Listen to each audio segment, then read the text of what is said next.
Pada pembahasan sebelumnya, kita telah membahas tentang tafsir surat Al-Kautsar, yang mana surat ini menerangkan tentang kenikmatan yang paling mulia adalah taat kepada Allah, sebab harta, keturunan, dan pengikut itu tidak bisa melindungi kita.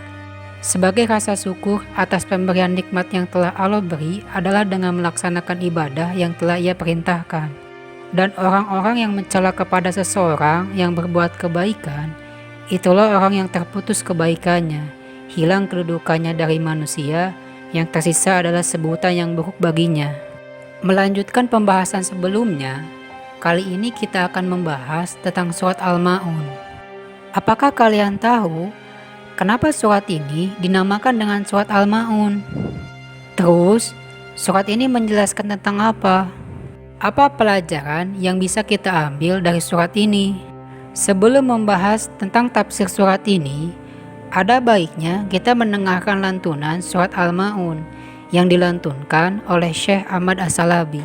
Bismillahirrahmanirrahim. أرأيت الذي يكذب بالدين فذلك الذي يدع اليتيم ولا يحض على طعام المسكين فويل للمصلين الذين هم عن صلاتهم ساهون الذين هم يراءون ويمنعون الماعون. Penamaan surat. Surat ini dinamakan dengan surat Al-Ma'un sebab Allah Ta'ala mencela pada akhir suratnya yang menjadi balasan bagi Al-Ma'un, yakni orang-orang yang enggan menolong dengan barang berguna. Sebagaimana firman-Nya, wa yamna'unal ma'un, orang-orang itu seperti lalai dalam sholat dan orang-orang munafik. Dan kata Al-Ma'un, makna asalnya adalah seorang tetangga meminjam kepada tetangganya hal-hal untuk memasak, seperti periuk, garam, dan air. Peralatan untuk bercocok tanam dan berkebun, seperti kampak dan timba. Dan barang-barang untuk menjahit, seperti jarum dan benang. Dan semisal dari itu, yang termasuk kepada setiap apa saja yang dapat membantu dan memberikan manfaat dengannya, kemanfaatan-kemanfaatan yang segera. Dan surat ini dinamakan juga dengan surat Ad-Din atau agama. Sebab di permulaan surat Makkiyah itu ada ancaman bagi orang-orang yang mendustakan agama, yakni balasan di akhirat. Keterkaitan dengan surat lain. Surat ini memiliki hubungan atau keterkaitan dengan surat sebelumnya, yakni surat Al-Quraisy pada 3 hal. Pertama, Allah mencela pada surat Al-Quraisy orang-orang yang tidak tahu terima kasih atas nikmat Allah yang telah memberikan makan mereka. Sedangkan pada surat ini, celaan bagi orang yang tidak menganjurkan memberi makan kepada orang-orang miskin. Kedua, Allah menyuruh pada surat yang sebelumnya untuk beribadah dan mengesahkannya hanya kepadanya. Sebagaimana dalam firman-Nya, maka hendaklah mereka menyembah Tuhan pemilik rumah ini.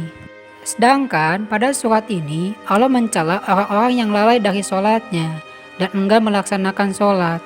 Ketiga, Allah Ta'ala menyebutkan nikmat yang telah diberikannya kepada orang-orang Quraisy pada surat Al-Quraisy. Bersamaan dengan nikmat yang telah diberikan itu, mereka mengingkari hari dibangkitkan kembali dan mereka mendustakan balasan di akhirat.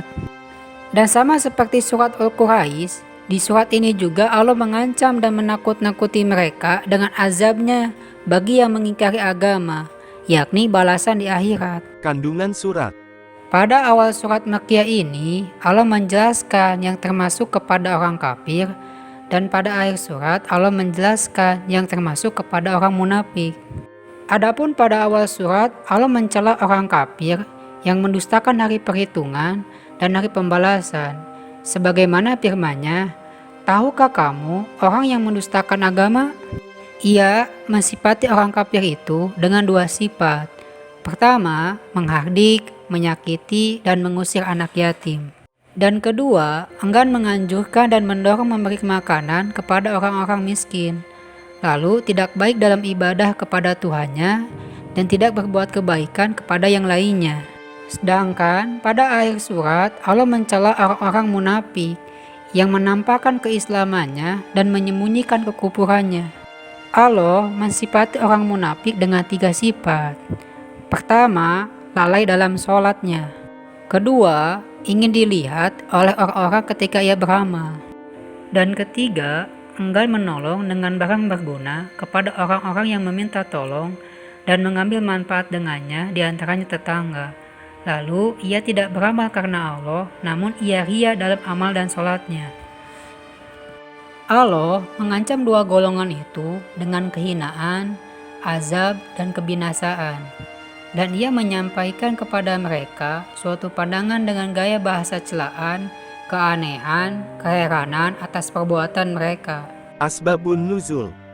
Diriwayatkan bahwa Abu Sufyan pada setiap hari Minggu suka menyembelih unta untuk dibagikan kepada teman-temannya. Nah, pada saat membagikan, tiba-tiba saja ada seorang anak yatim datang meminta daging. Alih-alih memberi, Abu Sufyan malah menghardik dan mendorong si anak yatim tersebut. Sebagai tanggapan terhadap perlakuan Abu Sufyan tersebut, turunlah surat Al-Ma'un. Penjelasan ayat. Ara'aital lazi yukazzibu biddin. Maknanya adalah Allah bertanya kepada Nabi Muhammad atau kepada setiap orang yang membaca Al-Quran bahwa sudahkah engkau tahu siapa yang hendak menustakan agama sehingga tidak beriman terhadap risalah yang dibawa oleh para rasul. Fazalikal lazi yadu'ul yatim. Maknanya adalah Allah memberitahu bahwa orang yang menustakan agama itu adalah orang yang memperlakukan anak yatim dengan kasar dan tidak menyayangi mereka, serta tidak memperlakukan mereka dengan perlakuan yang baik. Wala yahuddu ala ta'amil miskin. Maknanya adalah Allah memberitahu lagi bahwa orang yang hendak menustakan agama itu ialah orang yang tidak mendorong dirinya dan orang lain untuk memberi makan orang miskin, karena tidak ada rasa kasih sayang kepada anak yatim dan orang miskin. Fawailul lil musallin allazina hum an salatihim sahun allazina hum yura'un wa yamna'unal ma'un. Maknanya adalah Allah menerangkan sifat-sifat orang yang sholat akan mendapatkan kecelakaan, yakni orang yang lalai dalam sholatnya. Yang dimaksud dengan lalai dari sholatnya adalah pertama, yang tidak memperhatikan maksud sholat dan tidak memperhatikan isi bacaannya. Yang mana jika ia memperhatikan bacaannya, niscaya ia tidak akan berlaku kasar kepada anak yatim dan tidak akan membiarkan orang miskin dalam kesengsaraan. Sebab di setiap rakaat itu ia membaca Ar-Rahmanir-Rahim setidaknya 2 kali. Tidaklah bacaan itu membekas di dalam hatinya kecuali kalau ia sholat dengan lalai. Kedua, orang yang sholat dengan ria, yakni orang yang beribadah supaya dilihat oleh orang lain, supaya dipuji atau disukai orang. Ketiga, orang yang sholat padahal tidak bersedia memberikan sesuatu yang berguna kepada orang lain, yang jika sesuatu tersebut diberikan atau dipinjamkan kepada orang yang lain, tidak akan membuatnya rugi. Kesimpulan. Dengan surat ini, Allah memberitahu kepada kita ciri orang yang mendustakan agama itu adalah orang yang suka menghardik anak yatim dan tidak memberi makan orang miskin, sebab tidak adanya rasa kasih sayang kepada keduanya. Dan Allah memberitahu orang yang akan celaka meskipun melaksanakan sholat, yaitu orang-orang yang lalai dalam sholatnya, orang yang ria dalam sholatnya, dan orang yang tidak mau memberi pertolongan kepada orang lain yang membutuhkan pertolongan, padahal tidak akan membuatnya rugi ketika menolongnya.